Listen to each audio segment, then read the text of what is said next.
మీ కంఠధ్వని పరలోకంలో వినబడినట్లు మీరు ప్రార్థన చెయ్యండి.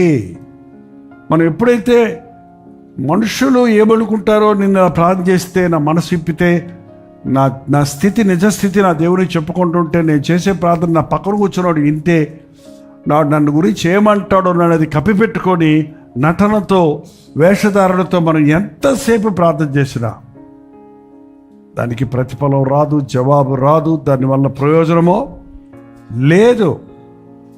ప్రార్థన చేసినప్పుడు చాలామందికి ప్రార్థన అనగానే టోన్ మారిపోద్ది. టోన్ అంటే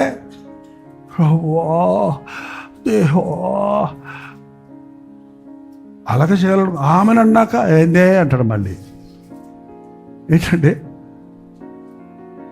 ప్రార్థన చేసేది అదొక యాక్టింగ్ కాదు, అది ప్రాక్టీసింగ్ కాదు, కొన్ని పదాలు రాసుకొని దాన్ని చదవటం కాదు.